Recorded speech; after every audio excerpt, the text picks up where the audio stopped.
Well, good afternoon. Friends, we're facing a very, very serious situation. As I've said many times, we will do whatever it takes to protect the people of Ontario. And as Premier, it falls on me.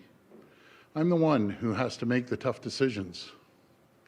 Today, I need to make one of those tough decisions. Effective Saturday, April the 3rd, at 12:01 a.m., Ontario will pull the emergency brake for the entire province. All 34 public health regions will move into shutdown for a period of 4 weeks. Friends, right now, we're into a third wave of COVID-19.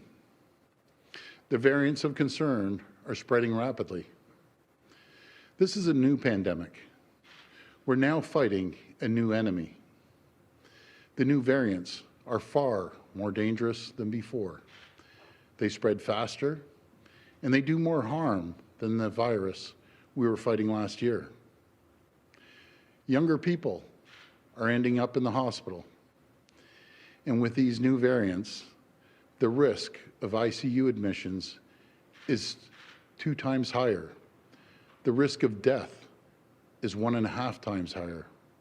And today, we have 2,557 confirmed new cases of COVID-19 in the province. We're now seeing a nearly 14% increase in hospitalizations, with COVID-19 patients in ICU increasing dramatically.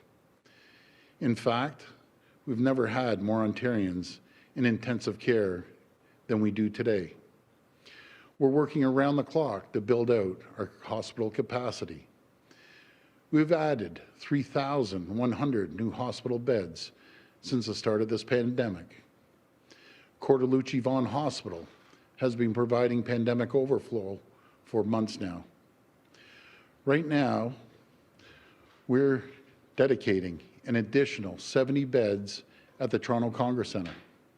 These new beds will help more alternate level of care patients out of hospital so we can free beds for COVID patients. And our vaccination rollout plan is well underway. We're making steady progress. To date, 2.3 million vaccines have been administered in Ontario. We have more pharmacies, primary care settings, and mobile clinics coming online every day. In fact, just this morning, a large shipment of AstraZeneca vaccines landed in Ontario. And we announced another 350 pharmacies will offer vaccines across the province starting on Saturday. This brings our total to over 700 pharmacies offering vaccines, and we're ready to ramp up to 1,500 once we have more vaccines. And right now, the millions of additional vaccines we need, they're on the horizon. They're weeks away. We know that they're coming in mass amounts starting soon. And that's how we know that things will get better very, very soon. But the bottom line is that we need more time. We need to close the gap between where we are today and where we will be with the millions of vaccines we're expecting by June. We need more time for our vaccine program to take hold. But we are in a desperate race right now against an extremely, extremely aggressive and fast-moving virus. We need more runway to allow our vaccination rollout to get where we need it. And that means we need to take action now. And it's important to understand that this situation is not unique to Ontario. We're seeing provinces across the country and also many states face the same challenges. They're all dealing with the effects of a third wave and a dangerous new variants. So please understand, this decision was not made lightly. I know the toll these restrictions continue to take on people's mental health and well-being. And please understand, folks, this decision weighs extremely heavy on me. I know what this means for people to be here over a year into this pandemic. It's frustrating and it's very, very difficult. But we've come so far. We have sacrificed too much to throw in the towel so close to things getting better. And let's be clear, the cost of inaction is simply too high. We know for a fact that the stay-at-home order, the restrictions we have introduced thus far, have saved thousands of lives. But I know what this means for businesses and people who continue to sacrifice. And you have my word. We will be there for you, and we will have your back. Ontario Small Business Support Grants, which provides up to $20,000 to help eligible small businesses, remains open. During the difficult period, we've extended the deadline for applications through April 7th, and I strongly urge all eligible businesses to apply. And right now, we're providing another $1.7 billion for a second round of payments to help our small businesses. That means up to $40,000 for eligible businesses. And I promise you this, we will get through this, and we will get our businesses back on their feet. I also want to take a moment to talk about our schools. We're doing everything we can to keep our kids in class.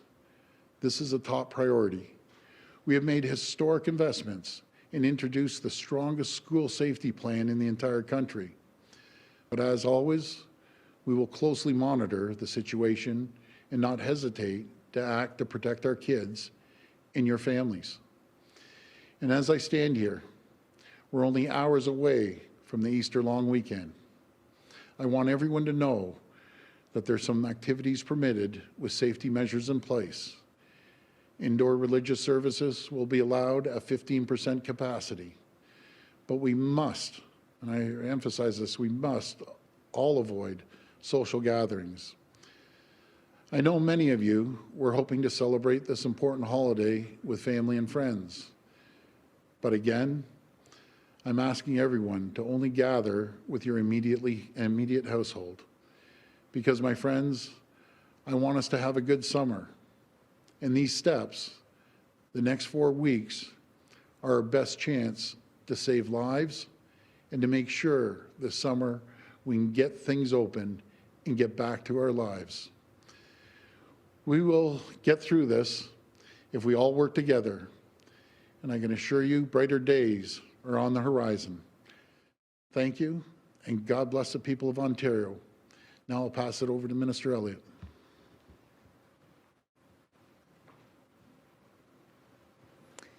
Thank you, Premier.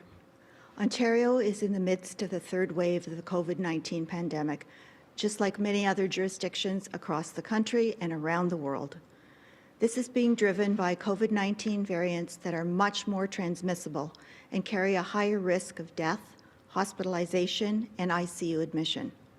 Just in the past week, we have seen a drastic surge in case numbers and COVID-19 hospitalizations all across the province. The number of variant cases is increasing at an alarming rate.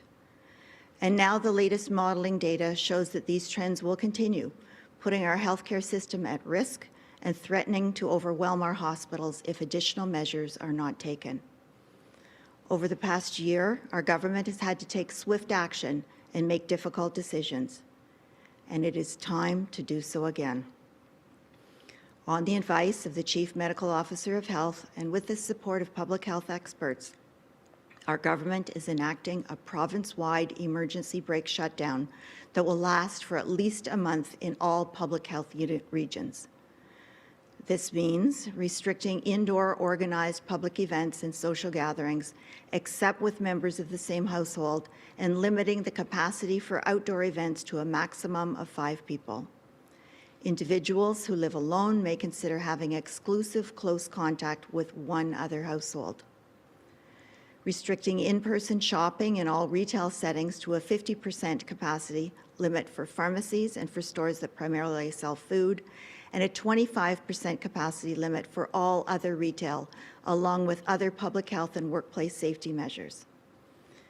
prohibiting personal care services and personal fitness services, prohibiting indoor and outdoor dining. Takeout, drive-through, and delivery will continue to be permitted, and limiting capacity at weddings, funerals, and religious services, rites, or ceremonies to 15% total occupancy indoors, or to the number of individuals that can be maintained 2 meters of physical distance outdoors. We know that this news will be difficult for many across the province, especially after all of the sacrifices Ontarians have already made to fight this deadly virus. But the modeling has shown us that we must be nimble in applying public health measures to reduce the risk of transmission in our communities. It's even more important now when every vaccine administered represents one step closer to an end to the pandemic. Across the province, we are continuing to vaccinate tens of thousands of people every day, and we will use this shutdown period to vaccinate even more Ontarians, of course, pending supply. Until then, we are asking everyone to please continue to follow all public health measures and advice, including limiting trips outside your home to essential purposes only and allowing employees to work from the safety of their homes. We've bent the curve before, and we can do it again. And recent modeling showed us that there is reason to be optimistic for a summer we can all enjoy. But it will take a collective effort from all of us. So thank you for doing your part to stop the spread of this deadly virus and keep our communities safe. Thank you. We'll go to the phone line for questions. First question, please. From Jeff Gray at the Globe and Mail. Hi, Jeff. Oh, hi. Thank you very much. I wanted just to ask for some clarity, I guess, about the measures that are referenced in Dr. Brown and the science table's modeling today. They talk about a stay-at-home order. The language you're using today, it doesn't sound like this is the equivalent of a stay-at-home order. Can you explain the difference, why you're not going ahead with that kind of order? I'll pass that over to Minister Elliott. Thank you. We are not going to be producing a stay-at-home order because we saw that last time that it had tremendous ill effect on both children and adults. And especially with the warmer weather coming, we want people to be able to go outside and enjoy the outdoors, assuming that everyone continues to follow the public health safety precautions. What we are introducing is an emergency brake shutdown that allows some activities to be carried out. But the lockdown, we know, with the warmer weather coming, with all that we've asked Ontarians to sacrifice, is too difficult to do. And we also, of course, have to balance any measures that we take with people's mental health as well. So that's why we chose the emergency brake shutdown rather than the lockdown. Follow-up?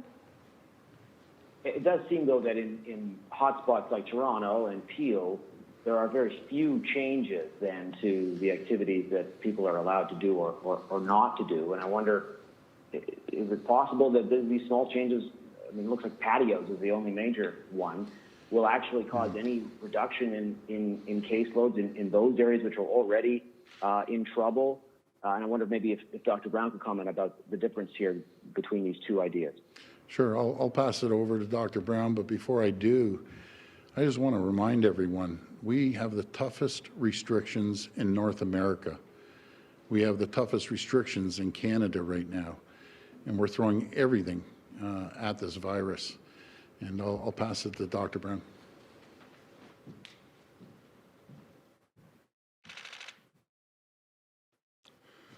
Thanks. The modeling we presented was based on the experience, the reduction in cases that we saw in Ontario with the lockdown and the stay-at-home that we saw after the winter holidays.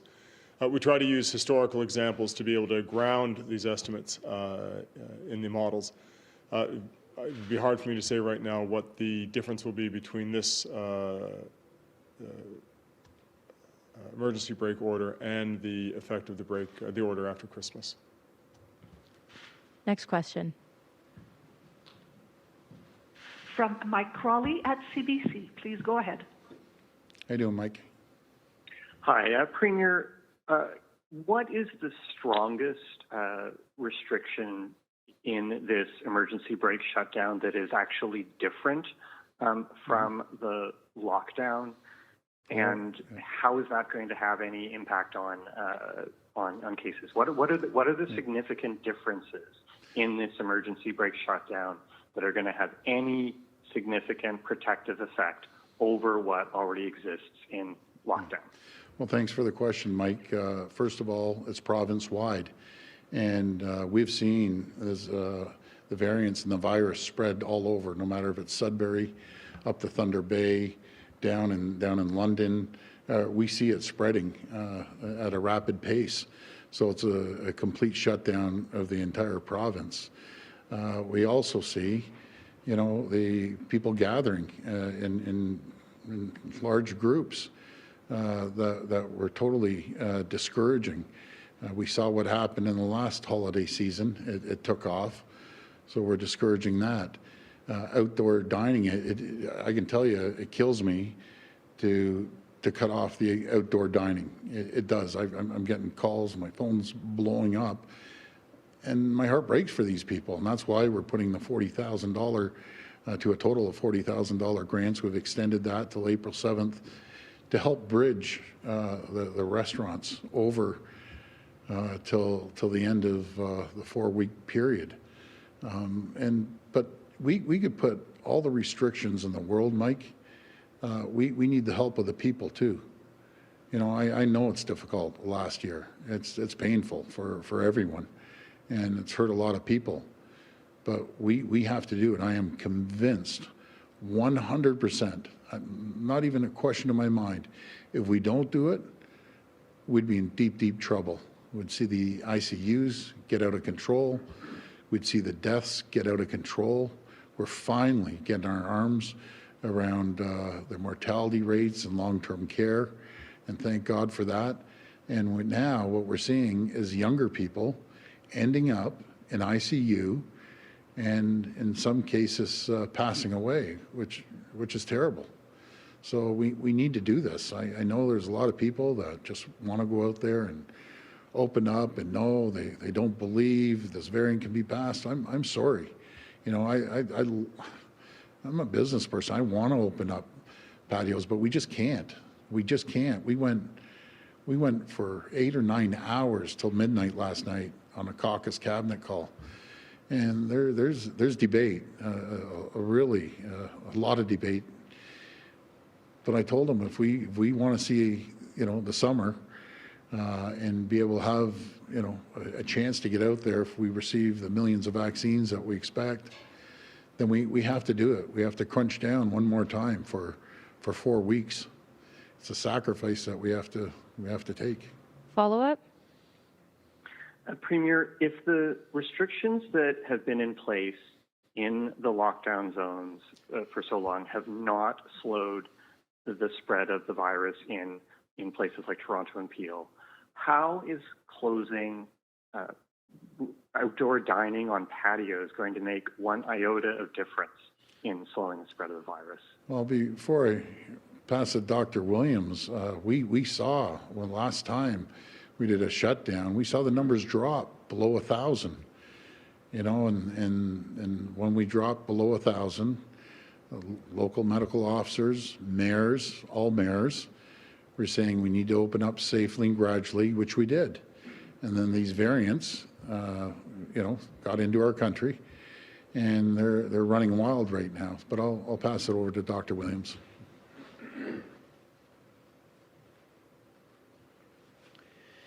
Well, I think what you have to look at is that this is a process that we've been undertaking for the last 4 to 5 weeks. Each week we look at the data, we move up health units in the framework to more restriction.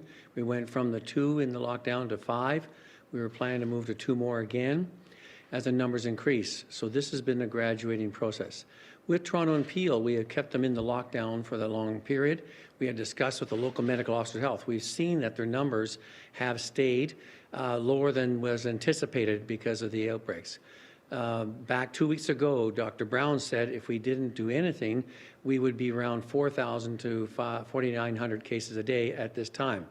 We're not there. Nevertheless, I'd like to be even lower again. And a lot of that is that we've kept the numbers down from climbing as high as they could in Toronto and Peel. We went with their suggestion of opening up indoor dining to some extent and patios, and looked at that, getting ready to open up personal service settings in another week or so, with very much reluctance and not sure what would happen. But now that, of course, has stopped, and we're not going that way. So the big issue we're hearing around the province is that other ones outside are finding that people from the high areas of lockdown are going out to the other areas, and we're seeing that spread, that all of a sudden areas that were very quiet for a long time are blowing up with cases as people from the high-risk areas go out and obtain services and things and not adhering to the stay local, stay around your own area and not go out.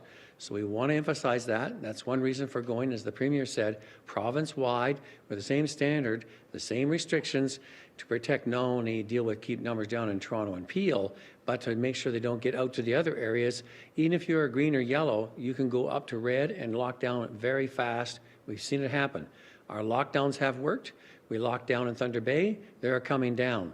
We locked down in Sudbury, and their numbers are plateauing and starting to come down. Same as Lambton, starting to plateau. So the lockdowns do work in that area there. They bring numbers down, but they also keep numbers down. And that's been a very strong strength of ours in Toronto and Peel for the last 3 to 4 months, or it could have gone and really imploded extensively and kept them down. Is it still going up? Yes, and we still have our work ahead of us. So I would say that the difference is going back to what was working before and staying at that, but keeping everybody at the same level. Next question. From Colin DeMello at CTV News. Please go ahead. Hi, Colin. Hi, good afternoon, Premier. Just on the flip side of all of this, hair salons, gyms, restaurants have been closed in Toronto and Peel since November, yet the infection rates continue to go up. We've seen outbreaks in warehousing and manufacturing, yet they are allowed to stay open. So why is your government consistently targeting those small business owners with restrictions, the hair salons and gyms and restaurants, when there's no evidence of transmission in these places over the last 4 months? Well, I'll pass that back to Dr. Brown, but in businesses, we're deploying, we've deployed in schools and long-term care over 3 million rapid tests, and we want to increase that. But I'll pass it back to Dr. Brown. I'm sorry, Dr.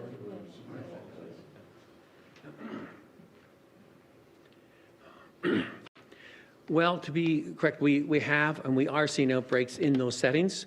They're not so much in places like Toronto and Peel because they're closed.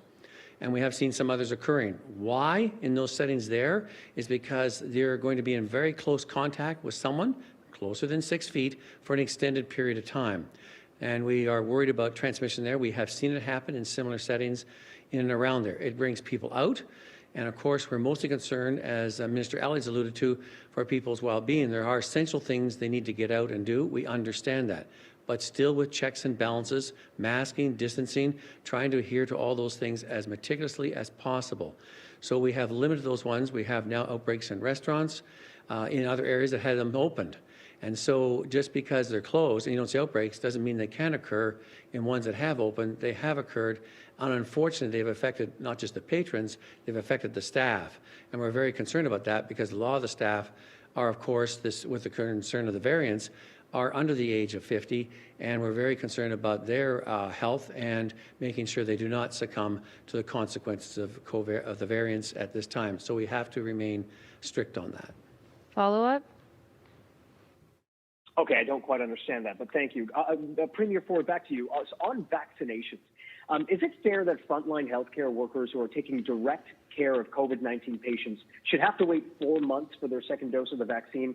Or should they be eligible to receive that second dose sooner so they are fully protected against the virus while working in a high-risk environment? Yeah, before I pass it over to the Minister of Health, I've talked to many CEOs, and one of their big concerns are the frontline healthcare workers, not the docs, but we just aren't seeing the take-up on getting vaccinated with the first shot. So that's very, very concerning.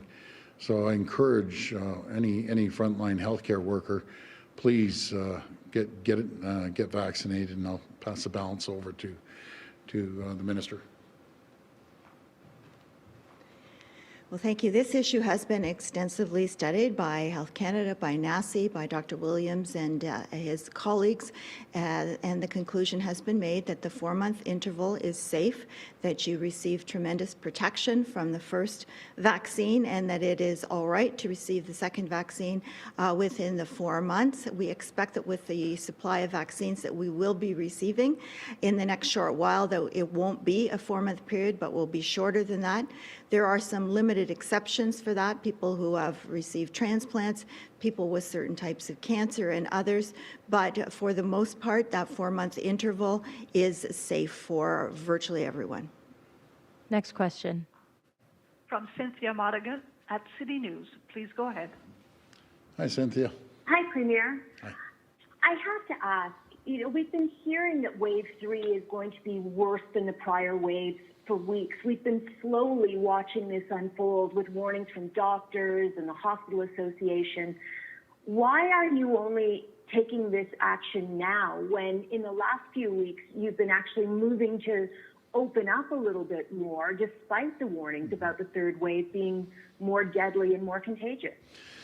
Well, Cynthia, thanks for the question. As I answered earlier on, we thought at the time there was under 1,000 cases, and again, with consultation with our chief medical officer and the local medical officers and all the mayors, every single one of them were saying we needed to open up. And we thought we were going to get a lot more vaccines and so on and so forth. But it comes down to a combination of things.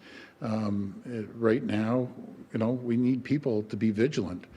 And, a lot of people let their guards down. And I think, you walk down the street in your area and the patios were packed. And all of a sudden this variant took place and the virus took off. But in saying all that, Cynthia, we still have the toughest restrictions anywhere in North America, bar none. So we're doing everything we can. And to say, just lock people down for undetermined time is just, it's not good for people's mental health. They needed to get out. They needed fresh air. And we just have to get through the next 4 weeks. I know we're going to get millions of vaccines. And I want to thank the federal government. I know I've been tough on them, but I want to thank them. When they're delivering whack of it today, the AstraZeneca, because we were down to 0 AstraZeneca. I think yesterday they had 100 left because of the due date, but they're gone as of this morning. And now a shipment came in, so that's great. We're getting more Modernas coming in. We're getting more Pfizer's in. So that's encouraging news. And now we can start ramping up to 700 pharmacies and start just cranking up. Even 700 pharmacies, we're still at 25% capacity at pharmacies. But in saying that, they're doing well. Follow-up? Okay, Premier, my next question is about the modeling this morning that states very clearly the vaccinations are not reaching the higher risk communities. Are there major flaws in Ontario's vaccination? Does it need to be to reach the people that need the vaccines the most? For example, to your point, people 55 and up can now get vaccinated in pharmacies, but we know some 55-year-olds and up are at greater risk than others. Why aren't we taking those vaccines and sending to the people that need them the most, like the essential care workers? Yeah, before I pass to the Minister of Health, every day I get briefed numerous times, and we need to work with large regions like Toronto, and they're doing a fabulous job. They really are, and it's very difficult, but they're putting mobile units into these hot areas. We really need to target it. I'm kind of shocked to see how many 70-year-olds haven't signed up, and outside of literally door knocking and getting them or mobile units going to neighborhoods, which we're doing, and we're going to be there to support them. And there's still a whole bunch of 80 plus haven't signed up, so we're going into those neighborhoods and literally going into condos, and we'll be door knocking. So it's it's a challenge to get people out there, as you've heard from Mayor Tory. We're now lowering the age down to 60 for Toronto and Peel, but there's still in Peel and Toronto a ton of 70-year-olds and even 80+ that we have to get vaccinated. But at least this will allow them to not have empty seats. I'll pass it over to the Minister of Health.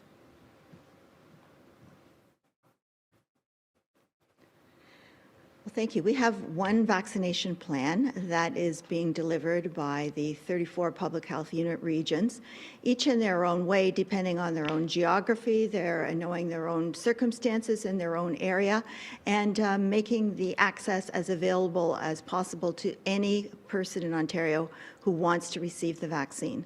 So some of that is being done by large vaccination clinics. It's also being done by pharmacies now. There are 3 in each public health unit region that will be available to provide vaccines, in primary care offices as well, but also in other areas and in mobile uses and in community clinics. We have reached out extensively through our community and vaccine task force to reach some of our community partners that are dealing with some of our populations that are more difficult to reach, whether it's by reason of their inability to get to a mass vaccination clinic, language difficulty, vaccine hesitancy, or whatever the case may be. And so we are working with our community partners to bring the vaccines to where people are in more circumstances rather than asking them to come to us, because we want the access to be as easy as possible so that as many people as possible who wish, of course, to receive the vaccine will be able to receive the vaccine. So that is something that we have always provided for in our vaccination plan, and we are rolling that out now. I certainly can advise that we now have our community paramedics also going to visit residents of Ontario who are bedridden or homebound, who are not going to be able to go out to receive the vaccine. We are bringing the vaccine to them. Last question. From Rob Ferguson at the Toronto Star. Please go ahead. Hi, Rob. Hello, Premier. I'm going to have a go at a question some other reporters were asking earlier. What we can't figure out is, so we've got the rest of the province now adopting measures that haven't really worked in Toronto and Peel. So can someone there, maybe Dr. Williams, explain why they don't seem to work in Toronto and Peel, but they've worked in Sudbury, Thunder Bay, and Lambton? That's what people can't get their head around. Yeah, well, before I pass it to Dr. Williams, it's just my personal opinion driving around. You know, a lot of people are gathering in larger groups. And at a point, Rob, when we did put the restrictions before, we did see it drop. We did see it go below 1,000. And I believe that if everyone just goes by the guidelines and the protocols laid out by the Chief Medical Officer, we will see the numbers drop. We have no choice, but you know, it really comes down to each and every one of us to follow those protocols. And I also believe, and obviously the vaccines don't take effect overnight, they take a while, but as we're getting more vaccines, we're going to see the numbers drop, just like we see in the older age groups. Now we're seeing a spike in the younger age group, and I just ask the young people, please, you aren't invincible. These you're now close to, what is it, 46% of ICU patients are in the younger age groups. That's heartbreaking. Imagine when your kids or anyone's kids sitting there in ICU, a young healthy person, just because they felt they were invincible. That's terrible. So we have to do everything we can to make sure people's habits change. They don't let their guard down. We have 4 weeks to hopefully turn this around. And you're talking about 2 regions, one very large region, Toronto, another massive region, Peel. So that's my opinion, but I'll pass it over to Dr. Williams.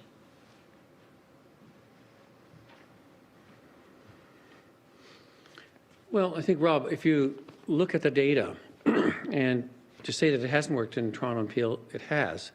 Back, if you look at the chart, even what Dr. Brown showed you, you'll see that while Thunder Bay went up to 158 cases per 100,000, Peel was well over 230 back in January, and Toronto was close to that. They brought those down. They have not come out of the lockdown.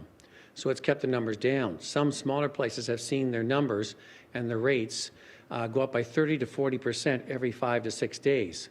If we saw that in Toronto and Peel, we'd be posting 2,000 to 3,000 cases each. We're not seeing that. So I would disagree. The lockdown has worked, and I know that doctors Davila and Lowell felt that and knew they were very concerned about lifting and what might happen to their numbers as they have with other health units out and around that have experienced the same surge with the variants of concern. So in a sense, I'm saying the lockdown has worked in Toronto and Peel, has kept things contained. If they didn't, we'd be far off. It would be worse by far with a doubling of the numbers every 7 to 10 days, which we have not seen, we do not want to see. Follow-up? I think my point was the question that, yeah, while it has brought cases down, they are rapidly rising. So that leads me into the next question. Have we seen what we've seen in the last 10 days, 2 weeks, because of patios being open? And did opening patios send a wrong signal? Did the increase in outside of lockdown zones and allowing more people to do indoor dining, did that play a role in this? And was that also a wrong signal, along with telling people last weekend that they'd probably be able to get haircuts on April 12th, which of course is not going to happen now? Yeah. Well, first of all, if we break this down per region, Rob, you're looking at 3 regions, York, which is doing a great job, but York, so is Peel and Toronto, those 3 regions that represent approximately 40%. The population represents 60% of all cases. And we really have to focus on those areas. And as I think it was Cynthia or someone else that asked, we really have to focus on those high priority areas that we see the spike there. And we're encouraging people in those high priority neighborhoods, and I represent one of them up in Rexdale, to get out there and please get vaccinated. And we'll have more opportunities as we expand the pharmacies. But I'll pass this over to the Minister of Health there. Well, we do want to see more people be vaccinated. That gives us that greater protection. And really where we were before is where we want to be. We've moved quite far along that. So right now what we need to do is to bridge that gap, to get to the point where we will have sufficient number of people vaccinated that we will be able and bring the numbers down so that we can hopefully return more to a summer that we can all enjoy. But we're not quite there yet. We need this additional time with this shutdown in order to get the numbers down, to get more vaccines into people's arms. And now with the notice of the delivery of the AstraZeneca vaccine, the Moderna vaccine coming, and additional Pfizer vaccines, we will have the quantities that we need in order to do those mass vaccinations that will get us to where we need so that we will have that herd immunity for the protection of everyone in the province. Thanks, everyone. Thank you, everyone.